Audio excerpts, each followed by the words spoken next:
Hey everybody, it's Kris Wilder. I'm still without my frequent co-host Lawrence Kane because, well, son of a gun, I'm still down here at the Animal Barbecue, or at least it seems like it. I've been here forever. I'm sitting here right now with Iain Abernethy. You may have heard of Iain, or you may not have. But anyway, he and his wife got in last night, and so we're here having a goodly time at the barbecue. How's your experience been in Colorado so far, Iain? Awesome. Really enjoyed it. Yeah. Good people, good times, no complaints. What's the biggest caliber of gun you shot? I can't work out what the numbers were. We've got some cool video of it, which I will put up on the website. You see, once I've bleeped out the expletives from my wife, as she's. Did Helen get to shoot too? Oh man, she was a good shot. That's scary. I need to be so nice to her in any country where guns are allowed. Oh yeah. Well, they're not just allowed here in the States. You know, they're encouraged. It's just the way that we live our lives. But does 44 sound Does it sound like you did a 44? You have to ask Sam. I couldn't tell you, but we started light and then just kind of moved up and up and up, bigger and bigger kicks off the gun. So yeah, it was cool. It is a lot of fun. You could just have a lot of fun with firearms, and you know, of course, they're a tool, and there's all that safety stuff and everything. The last time you were in the States was for the expo that we did in Seattle, and then we went over to Coventry and we did with Mark McYoung and Al Peaslin and Nicholas Young. You were talking about something during one of your seminars. Now, of course, it was always kind of hard because you couldn't always catch what the other guys were doing because we're on the floor and we're mixing it up and everything. But you said something that I thought was really good. And I want you to take a little bit of time and flesh it out here. And what you said were stances are for beginners. Yeah. What are you talking about? Well, so it's one of Funakoshi's, Gichin Funakoshi's precepts. He did his 20 precepts, originally written in a book called Karate Do Taikan. And when he's going through those precepts, one of them is beginners use stances. Advanced students will use natural postures. And I think that's often misunderstood because people think, okay, I learn my stances, and when I'm a higher grade, I don't use my stances anymore. I just get rid of it. In that book, the guy who edited it together is a guy called Nakasone, and he kind of flashed out these principles, these 20 precepts of Funakoshi's, and then got Funakoshi to agree to, this is what we mean. And in those, this is one of my favourite lines. I love this line, and so this is where he says that karate has many stances, it also has none, which I think is that's a work of genius. I love the paradox of that. And the way I see this is, if I was to teach, certain things are dead easy for a student to grasp. So if you say, lift your arm higher, pull your elbow in, bend your leg more, they can do all that. If you say to them, no, I want you to shift your body weight forwards, I want you to shift to the side, most people look at you with a blank expression. It's like, where the hell's my body weight? Because it's something you have to feel. And so the way I see stances being is, okay, take your body weight forwards. Well, what's my body weight? Well, straighten your back leg and bend your front leg. Oh, so there's a stance, if you like, there's a snapshot. And then through learning the stances, the students learn to kind of shift body weight. So you're really kind of saying, when you say snapshot, you're really kind of talking about a data point. Yeah. Yeah, it's just, this is a fraction of time that demonstrates the principle that is in play. Yes, yeah, and then that's exactly, which for low grade students, they need those, this is where I need to move to and you got to learn the alphabet. Yeah, exactly, and then when the students are more experienced, then they almost forget about that and just move, which I think's the message in beginners use stances, the advanced students use natural postures. Not that they're doing something else, it's just that the stances of the beginners are the natural postures of the advanced student. Let me add something here, and you tell me if you think I'm wrong on this, but what I'm hearing also from that statement is you got to pass through these stages. Oh, definitely, yeah, you can't leap it. Yeah. And that's one of the things I find sometimes when I'm talking to people, everyone wants to jump to the optimum stage to begin with. Heck yeah. And I get, days of fast food and everything else, on the internet, everyone wants everything yesterday. But no, you can't do that. You can't rush the process. It's one of the things that I like about the traditional teaching I've had. I think they've been very good on taking you through that step by step, so that you develop those things to the point where they're almost intuitive. You don't really think about them anymore, you just do them. But you need to go through that stages. You can't circumvent it or short-circuit it. Yeah. Well, I was going to say something there, but I'm going to let that go. Well, maybe I'm not. Yeah, this is what I'm going to say. In my experience in training with some people in Okinawa and, my instructor, they don't spend a lot of time on that positionality. They don't spend a lot of time in stand like this and now twist this knee this way, shift your weight here, move there. It's much more of an organic thing. Now that might be because, well, hopefully I'm at a higher rank, but I would say that when karate really exploded post-World War II and came out of Japan and Okinawa, you were seeing guys that had 18 months, 2 years of experience. They were Marines, they were U.S. Army, and that's what they bring. And so that's what we learned. I mean, that's my opinion, and there's a piece of history for you, folks. Go ahead and write it down because it's in stone, it's true, it's real. I think that just to kind of finish that, the point of that, I think that's really true. And if you think about the way we tend to train now is in larger groups. So the instructor says, it commands everyone to move, everybody moves. And at one point, you can only see maybe 1, 2, 3 people move. Everyone else, then what he tends to do is look down the lines and make sure everyone's in the right posture. So the end posture becomes the goal and not how they moved into that posture. So again, I think we've got things back to front sometimes, really, where the stance becomes too important. And what we should be looking at is the movement to it and through it, you know what I mean, rather than the kind of end position. The beginning, the middle, and the end, and not just that snapshot. The final end point. How you got there, where you are, is a reasonable indication of how you got there. But you're still getting a very incomplete picture. So no, I would say that's definitely true. I think in the performance as opposed to function, I think the stances their importance are overemphasized. They become ends in themselves, not a means to an end. Amen, brother. Amen. I don't think there's any question about that. We were talking before the interview started about, what you might have out there for people that they could purchase and learn from and so forth. You've got a pretty good catalog. Of all of your catalog, what's the thing you're the most proud of? You look at it and you say, that's the bomb. I hit it with that one. Yeah, on a personal level, it'll be the first book I ever wrote. I don't think that's the best book I've ever wrote, but it's the one I'm personally most proud of. But in terms of the strength one. No, that was the Karate's Grappling Methods one. Oh, I thought your strength one was. That was later. Oh. But for me, I'd like to think I'm better as a writer now, so I'd probably make a better job of it if I redid it now. So I'm not so much. I'm proud of the fact I wrote that first book. But in terms of for my students, for them to or anyone who's interested in what I do, the most, and this tends to be the case, I'm always proud of the last thing that I did. And the Beyond Bunkai DVD that I did was something that I'm particularly happy with. And I think it shows my approach and where I think we should take things pretty well. That's the one I'm really proud of. Neth? Can you get it at Neth? Is that where? Yeah, on the website, iainabernethy.com or iainabernethy.co.uk. It takes it the same site. Sure. Yeah. So, and this clips of it on YouTube as well that people can see. There's a 9-minute preview on YouTube if they ratchet that out. Yeah. So that's the one right now. Yeah, no, that's the one I'm most proud of. Yeah. What you got anything in the offing?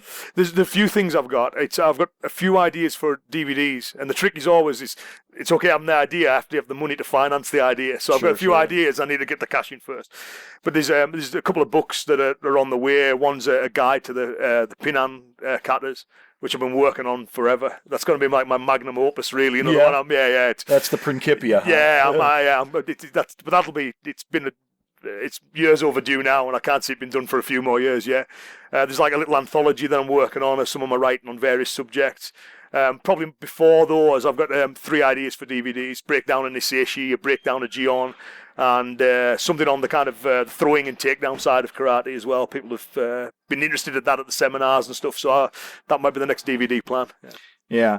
When you're doing these things, they're obviously an outgrowth of your own, personal endeavors. Yeah. What are you working on now? I mean, when somebody says, like I'm about to, hey, Iain, what are you working on in your personal training right now? I mean, what are you doing? Yeah, for my own, the study and research never stops. That's just an ongoing thing, you know what I mean? That's just organic. But in terms of like the physical practice that I'm working on, a lot of stuff on power generation at the moment that I'm working on, transitions that I'm working on. I had a back stroke soldier injury, which physically took me out for a little while. Oh, good grief. So I'm building up the CV and stuff off the back end of that, so, trying to lose a few pounds. And so that's kind of it. But the big things at the moment would be power generation and transitions. I don't think the Greg's Chicken Bake is helping. Nah, it doesn't. It really does not. that thing is.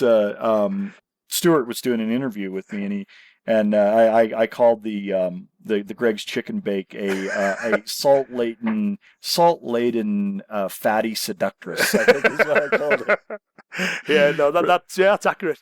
For those of you who haven't had Greg's Chicken Bake, Greg's is a chain, and it's a It's national like a chain of bakeries. Is it just in Britain, or is it the whole UK? Towards like north of England, Okay, is where I know it from. Yeah, but so, it's all over. It's big. Yeah, so he says, well, we'll go down to Greg's, and it's like, okay, sure, and they roll up the door on this place, and it's pastries and pies and coffee. And juice basically is the deal, and you can pop in and you can grab a quick mealing. Well, they got this thing called the Greg's Chicken Bake, which is a chicken pot pie. For those of us in the States, we call it a pot pie. But if you're from UK, I guess you just call it a pie, don't you? Yeah. Okay. Yeah. And I mean, you bite into that thing, and it's like, this is awesome. They've decided not to include vegetables. It's fat and sauce. Fat and sauce. Yeah, and the sad part is that I found that there's a Greg's Chicken Bake fan Facebook, and I became a fan on it, and I sent it to Iain. I said, "Hey, look what I found," and he's like, "Yeah, I noticed who's a fan." It's, like, it's a horrible treat, man. It's just terrible.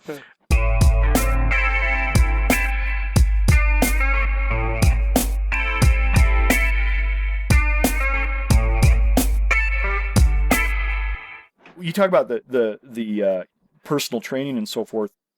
For me, when I'm doing my personal training, oftentimes I've reduced things down to a very small aspect, and I'll just bang on that and keep drilling down into it.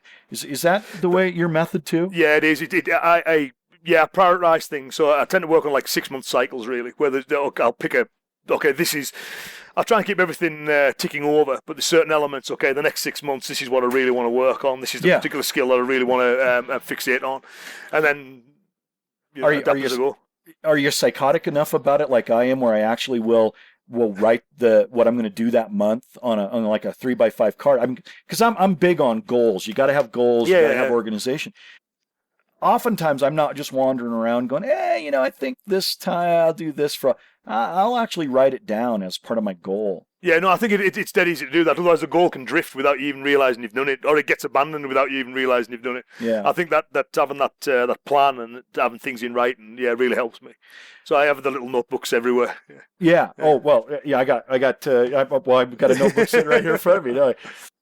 You were talking one time about not particularly being a gifted writer, and I don't consider myself in any way a gifted writer. In fact, I had to go through remedial English when I was I got pulled out in the 7th grade, and it's like, son, you're not cutting it. Like, what? I talk real good, don't I? But it's a struggle. Don't know that I have a diagnosis, or maybe I do, but I see things very differently in the written word, and it's a challenge to make it structurally good. And I think 2 things have come out of that for me is that, A, I think I've gotten better, but B, it really makes me grind it out. I really gotta make sure I got it right. I can't just sit down and just start banging things out on the keyboard. It's a bit of work for me. Same experience? Yeah, no, exactly. Well, I the only kid in my entire school that was deemed to need help for English. Just me, nobody else, you know what I mean? So remedial English was me on my own. Oh, well, it was me and 2 others, so, you might have gone to a bigger school. But that was I still now, my handwriting, for anyone who's ever seen it's atrocious. I need to write in block capitals if people are going to be able to read it. My spelling is terrible. I have to Helen, my wife. I make it up as I go. Well, you Americans make it all up anyway. I've seen that. You don't spell anything right. You've got colour without its U and all kinds of things. I don't see the reason to put an E on the end of a word when it isn't pronounced. That's very French, if you ask me. Well, they used to say that. They used to say that at school that I used to spell like an American. I spell the way everything sounded, But I need to ask Helen for even simple words. So at one point, they thought, well, he's maybe dyslexic. So I did the tests and wasn't. Talking to people who are experts now, that say it's not a case of you either have it or you don't. There's layers within it. So they said that you've probably got some of that. I think I'm somewhere on that continuum because I can write something and edit it and come back. And of course, you should never edit your own work, but you still take big chops with. Of course. And I come back and I'll say, oh, that's pretty good, and I'll set it aside and come back, a month later and go, oh, what a piece of What a piece of crap. I'm exactly the same. I can do it daily. I can finish something on the night, and to me, it's a work of genius. I read it the next day, and the whole thing gets deleted. Oh yeah, no, that's me too. Yeah. It's well, great. And later on, we'll go out and do headbutts together. But I gotta tell you that to some degree, whether it's athleticism or karate or writing, I've found that when things come easy to people, oftentimes they don't value it. Yeah, that's my experience too. Yeah. For me, I through the years, and I'm sure this is I bet any instructor listening to this, I've had ex-professional athletes train with me, and the movement skills are just superb. They can pick things up really easy. You show them it once and they've got it. Everything goes well, but that can only take you so far. And when they get to the point where, as people know in the martial arts, where you're struggling for those tiny little differences that make all the difference. They've no experience of struggling or pushing for that, so they just kind of lose interest in it and go. All the guys I know that really kind of that come to be great students, none of them were naturals. There were people that from day one they had to really work and grind it out, so that becomes a habit. It's never a shock. That's the way they do everything. I think that was. I mean, my kid, I was never. Naturally athletic at all, and was never particularly great at sports at school. It was just I found martial arts. I loved it, and the love of it was the thing that got me able to practice it for hours and hours on end. So just kind of ground it out.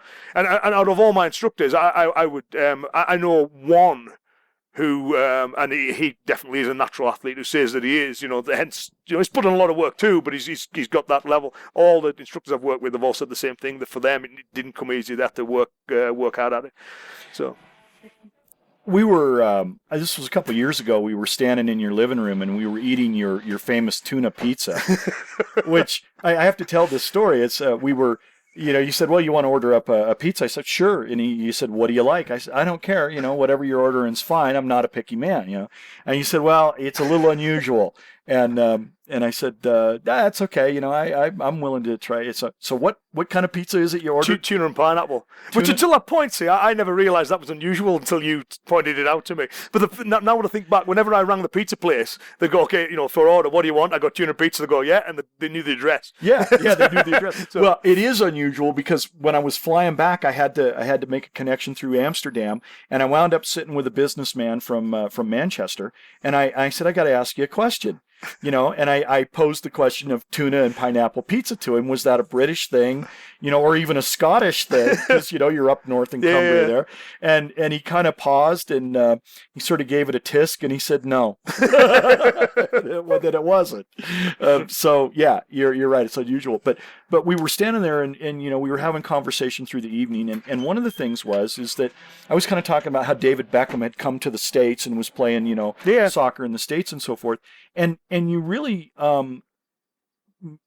gave me some background I wasn't aware of him, and that was, he's good, but he really diligently, this is a man who crafted himself and practiced and really applied himself. Yeah, well, see, I'm not unlike most Englishman, I'm not a great follower of football at all, usually, but there was a documentary on about him and his life, and they're talking to his dad, and he was saying that even when Beckham was a really young kid, he wanted to play for Manchester United. He knew exactly what he wanted to do for an early age.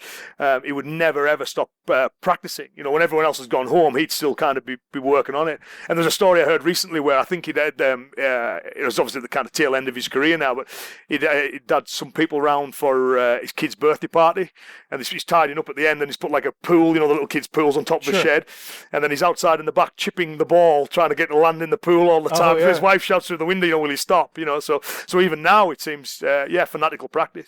And then, and again, it pays off. You see, the skills that he's got are just practice. But even though he had some athletic ability, there's no denying that he's got athletic ability. Yeah. But, to become the cream of the cream, that didn't he just didn't roll out of bed one day and then go, oh, I guess I'll do this now. It didn't happen like that. I'm trying to figure out how we can keep the Beckhams and you can have Lady Gaga. It's just, well, we've got Madonna. We need to give her back. No, thank you. I'm fine on that.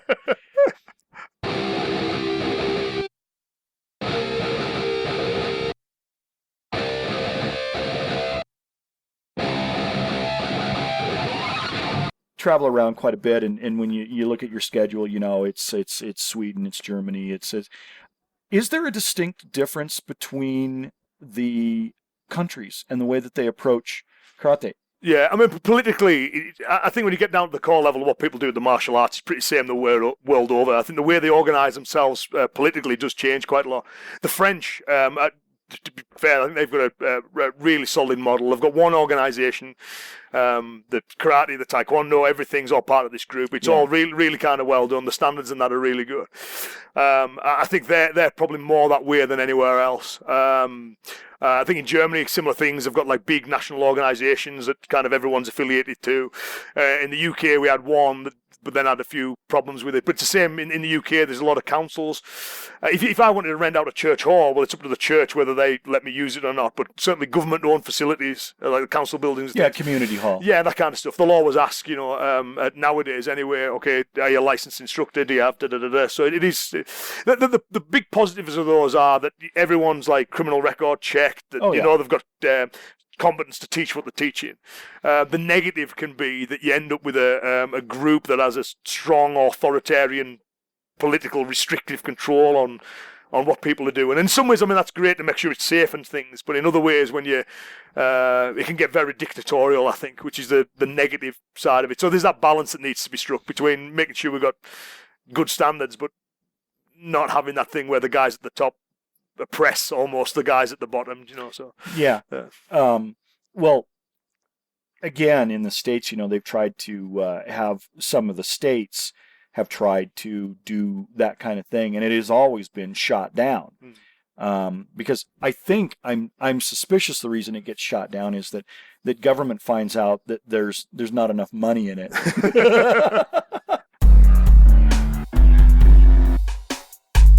Here's the next question.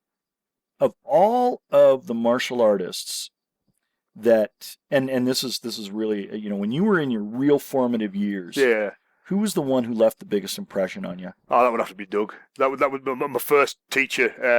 I was part of his group for until like a couple of years ago when we left his group, again with his blessing, and he's still really good friend, still there for any advice I need. So that's a guy called Doug James. He's one of the leading Wado instructors in the UK, isn't he? He's actually north of you, though, isn't he? He's only slightly, but he lives in just outside Carlisle, so even closer to Scotland than I am. Yeah, because Carlisle's the last stop. Before, it is. It's the northernmost city. But I was lucky that way, because like a lot of people, when you start the martial arts, you're not educated. You don't know why you go into the group you're going to. It just so happened I had friends who went to this particular group. That was the group I thought I'd go to. They were 15 miles away from home.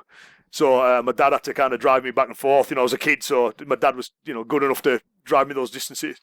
But the good thing with Doug was he was really very, very technical, very, very demanding in his instruction. If it was off by a millimetre, it wasn't right. Also, physically, his classes were very demanding. He became I don't know if he knows this, so if he listens to this might be news to him. But if we ever had any training session where, you're kind of halfway through and you think you want to throw up, no matter who was taking the class, it would also, that was like a Doug session. That was a Doug session. It was always really hard. But he's just a nice guy too.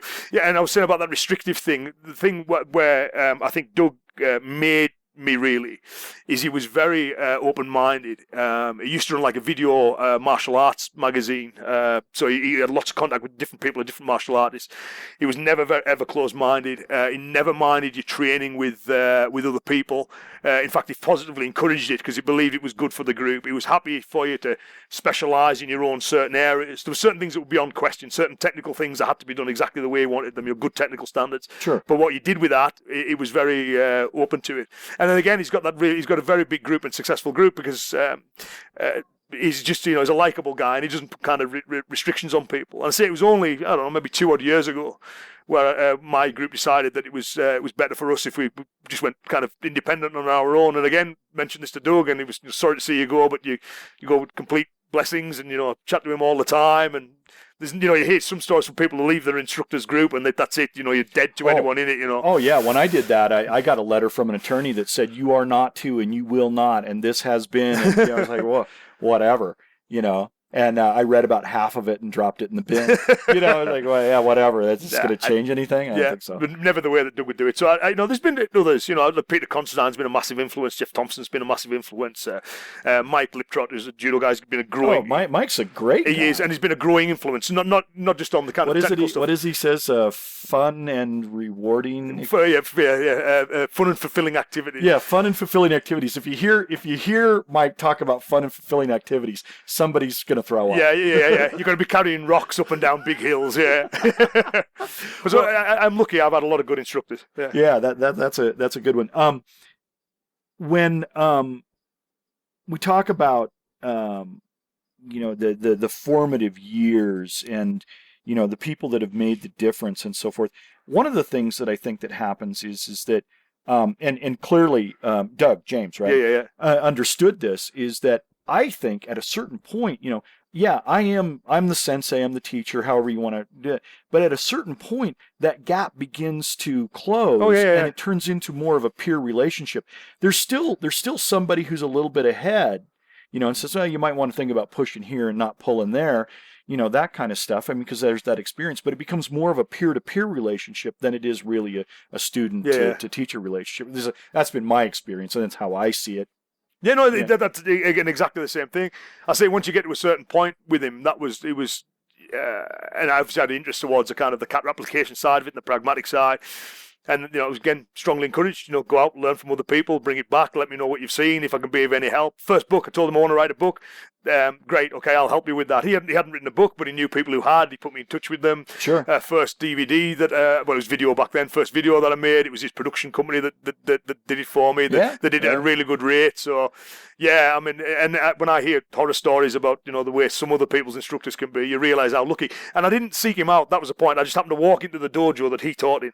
I could just have easily have gone into another dojo, found somebody else, found someone I didn't like. I could have quit and I could be doing something completely different now. Well, when you were a kid, so your dad was driving you up there. Obviously, he endorsed what you were doing. How was your mom with it? She didn't like it. I don't think she still likes it to a degree.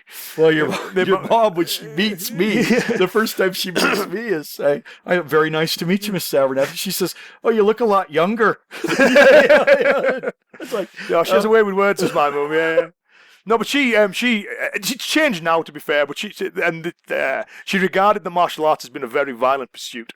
So she wasn't keen on the idea of this isn't going to be good for my son, and it's got aggression problems anyway, and this is going to add to this. This isn't going to help. But you know what? But let me ask you this: and what did it do to your aggression? Well, I wish I was more self-aware to be able to say, but I don't think, in all honesty, it's suppressed it. I think what it's done is it's given an outlet for it. So it's contained. You know what I mean? That's the thing. So because I enjoy aggression. Not being aggressive, but I enjoy that feeling of like really pushing yourself in that kind of really focused and emotional way. I enjoy the sensations of it.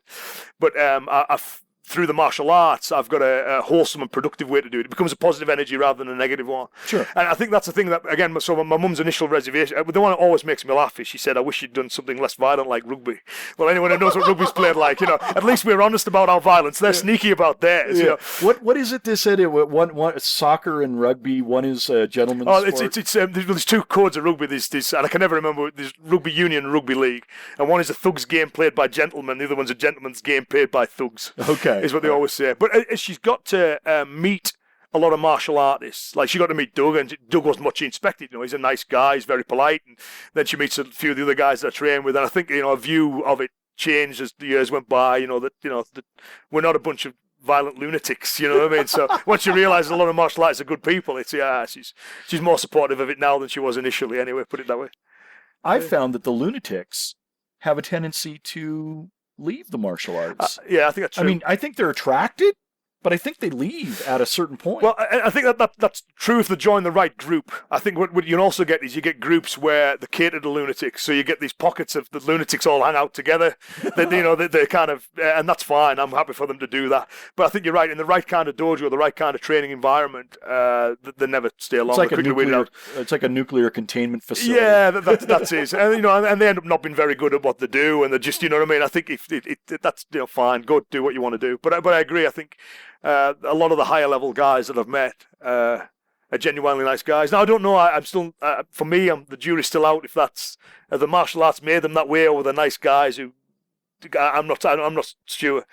But, oh, sure, nature or nurture is the question, and I think really, I think it's a combination of both. Yeah. I think that, and I think there's a maturation process that goes on there too, because I remember talking to one of my old instructors. I said, man, I would have loved to have met you in the day. And he said, you wouldn't have liked me. Yeah. And it's like, nah, and he's like, no, man, I was pretty much a thug. You wouldn't have liked me. I go, oh, okay, all right. All right, I got to ask you this. And now, we all put on our uniforms, and we all, have our decorum, and it's all, there's rules and etiquette and so forth. But I've had experiences, and you're going to share one now, and I'm bushwhacking you on this, where whatever happened was so funny that all control was lost. Now, there has to be a moment somewhere in the martial arts where you just thought that was the funniest thing. Yeah, there is. And sorry, and all the guys at my club will know what this one was, but it was, and I can't tell the story because it would really embarrass the guy. You know what I mean? You can use fake names. No, but everyone will know who it is. Oh, okay. All right. It's one of these impossible ones to tell. Well, then go to your second one. Well, this was not. I guess I can work around it. But anyway, just trying to think of how I can word this so no one. There was an unfortunate dress incident. One of the guys in our club was was a really good kicker.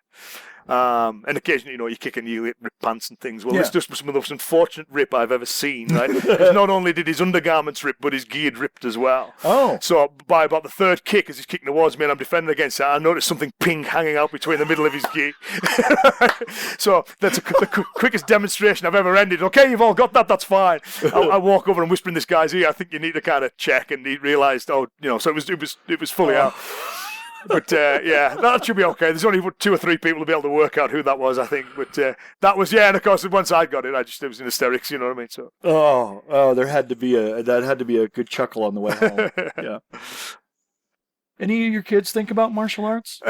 My eldest did it for a little while, and I got the impression it was time with Dad was fun. Karate maybe not so much fun. That's exactly what happened with me and my son. We were at a tournament one day, and he just basically said, I don't want to do it anymore. And I asked him, we'll talk about it on the way home, but go ahead, you signed up, finish, do your thing. And basically it was, you're Kris Wilder, and I don't want to do this because I can't ever do what it's like, that's a ridiculous thought. In my opinion, I thought that's a ridiculous thought. I think that you'll probably be better at whatever you choose to do than I am. I mean, because you're my son. Why wouldn't you? Yeah, of course. Aspire to this. But, of course, he had a different perspective, and, of course, we let it go. And that's my eldest, David, now. He's who's the snappy dresser. He is. Yeah. That boy's got some style. He gets it off his mother, obviously. I think, yeah. But when I do, when I weight train now, David loves that. You know what I mean? So he's got his own little light plastic set. So if I'm going to do weights, or can I come with you? Can we do some weights today? So that's the kind of the thing that he likes. Reese is a middle son. How's the drumming coming? Yeah, all good. Yeah, no, he's enjoying his drumming a lot. But he's still young. He's only 8. You know what I mean? So when he's older, maybe. But he has a genuine, or seems to have a genuine interest in it. But I mean, they all might have. I mean, the thing for me is I don't really care what they do, so long as they enjoy doing it. And if you enjoy doing it, you'll put in the hours and you'll get good at doing it. And you'll be happy. Exactly. And if martial arts is one of the things that they want to do, then that's fine. The only one who's Reese once we were chatting. He came up to me and said. He was asking me about teaching martial arts and things, and then he said, can I start? And okay, yeah. We'll do a little bit around the house, and as you get older, we'll maybe do something a little bit more seriously. But yeah, if you want to start, that's fine. And why? What's brought this on? He said, well, I just wondered who's going to teach people when you're dead. You know what I mean? So that was kind of like a strange thought. You know what I mean? So he had he's got a succession plan going on. Well, he is British, and there has to be succession. Yeah. But so I don't know, but we'll see. They're still very young, so when they're older, they do little bits every now and again, and I think they get good at it. We talked about it earlier. It's got to be something that you really, really want to do. So if they really, really want to do it, that's fine. If they just want to play at it too, that's fine. So every so often, the kids will they want to get the pads out and Sure. whack the bag a little bit, and that's good. And I'd rather they were doing that and enjoying little bits of it. And when they're old enough, then if they want to take it up more seriously, that's fine. If they don't, that's fine too.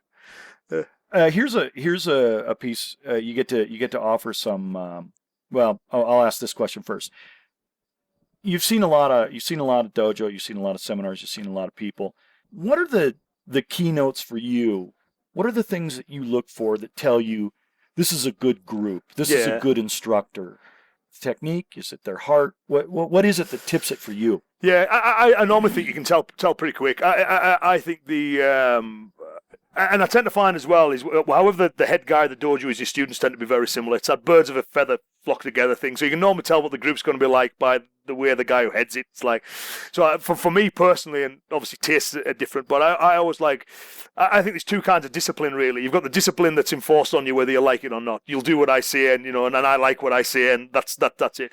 Or you get the kind of guy who can encourage self-discipline within people. So something I like about my Thursday night class, I've always said this: I could walk in that dojo, I could throw the pads down in the middle of the mat, and they would work themselves to exhaustion. You know what I mean? And I like that kind of that work ethic that's there. Everybody who wants to be there is there because they want to be there. The bowing and scraping thing, that's like subservience. I don't like that. I always think even like practically, I think there's a problem with that because you're conditioning people to respond to the guy in charge, and then you tell them about self-defense and standing up for themselves, and every time they go in the dojo, you're conditioning them to do whatever they're told by the guy in charge. So I don't like that ethos. But having said that, when I say that to people, that shouldn't be construed as saying, okay, everyone does whatever they like. I like dojos where they encourage that that self-discipline is what we want for people, so people push themselves really hard. And I always think as well, one of the best signs from a dojo as well, if they're laughing at some point. We train out, but we laugh at it. There isn't a session goes by where there isn't a point where everybody in there laughs, and it needs to be like that for me as well. I came from a dojo where laughing was absolutely forbidden. There was you were serious, it was austere, and I bought into it for a while because I decided that I found value in what I was learning there. But I always, in the back of my mind, thought that was a bunch of bull. Mm-hmm. And I want to have a joyful practice. Yeah. I mean, there's moments to be serious. You focus down and you buckle down. But at the same point, there has to be. There has to be some humor in there. Yeah, we said that they have to want to be there, and that's the thing. It's like I find, just think of, it hasn't occurred to me until you said it there. But talking about all the instructors I've had, one of the commonalities that they've all had is wicked senses of humour. Yeah. So they've all almost like a self-effacing humour at times as well. Sure. They take what they do incredibly seriously. They don't take themselves seriously, and I think that's the balance. Well, you can see that from where we are now as well. You know what I mean? The amount of laughter we've had. Oh yeah. Over the last few days, But again, people who take what that doesn't mean they're flippant about what they do at all. They're super, super serious about it, but they can enjoy the process of it. And I agree with you completely. If it was an undisciplined and they laugh whenever they like, that's fine. When I want them working, I want them to want to work. But at certain points, you've got to do that. And I find that the places that I like teaching are the places where they do have a sense of humour and you can have some fun there, So. Oh yeah, no, it's. I remember one incident we were doing some groundwork and. I got, I don't know how many, judo, and this wrestler, he came in and of course I got 20 years on him, but I got some judo skills. He doesn't have any, and it's all wrestling. And so after about 45 minutes of me just, rolling with him, he just finally says, I said, okay, that's enough, and he goes, no, I'm not going out like that. And I said, okay. And one of the guys that was standing on the edge of the mat goes, oh, I think you are. And there was a chuckle, Yeah. And there's nothing wrong with having a little bit of a chuckle like that. It's good stuff. I think it works out really well. It makes a difference, I think, in the quality of education. And I'm not a psychologist. I don't have a degree in any of that, but I have to think that if somebody is joyful in their practice, it's going to stick. Yeah. I think it sticks. Well, I think I'm thinking of like the hardest training guys that I think with the Thursday morning guys that I train with for the karate, that they train manically, they train like lunatics. But again, there's always laughter in there. And we mentioned Mike, and the Kendall Judo Club has a reputation of being an incredibly tough club. You know what I mean? A tough game. Judo's a tough game anyway. Oh, yeah. But they're regarded as being, and the way that they train is absolutely fanatical. But the amount of banter and humour that they express between there's a camaraderie. It's almost like a brothers in arms thing. You know what I mean? And I like that. I walked in there, when you introduced me to him, I mean, it's like, this is Kris, he does judo too. We talk, boom. It's, he's my friend on Facebook now, and I got it wrong. It was fun and fulfilling activities. And I got it wrong on Facebook, and he corrected me. He was like, okay, that's fine, But when you see Mike, you see pictures of Mike on the edge of the mat during competition. He's a very focused man. Oh yeah. I mean, he knows what his guys are doing.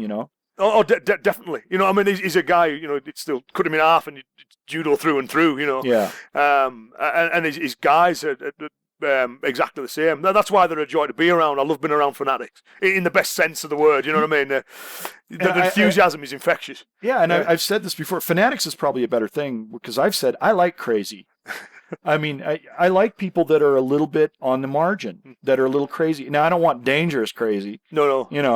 But I like it when the world's seen a little bit different hue, and a different attitude, and a little bit, and they say something, and you go, hey, you thought about that.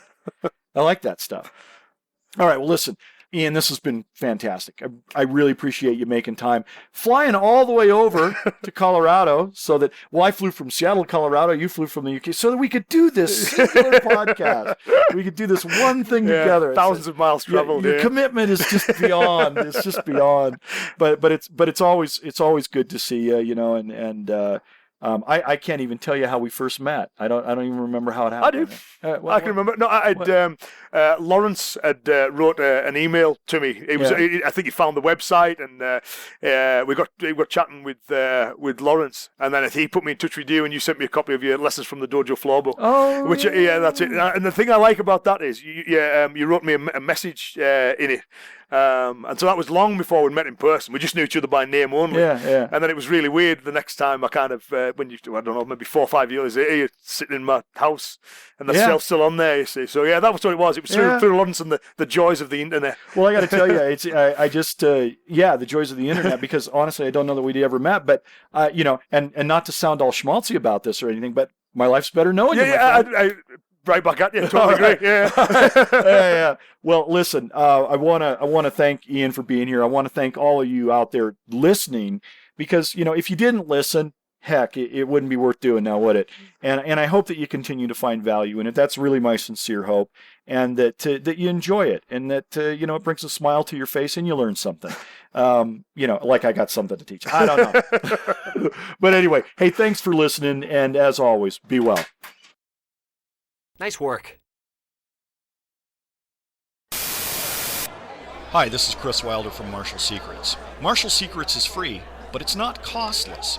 So tell your friends about Martial Secrets. Your good words are the best endorsement we can have. Also, if you like what you hear, buy one of our books, buy one of our DVDs. We think they're pretty good, and we think you'll find value in them too. As always, we appreciate you listening and your support. You can find us pretty quickly by just going to Amazon.com, typing in Lawrence Kane or Kris Wilder, and you can find all of our books and DVDs there. Thanks for listening, and be well.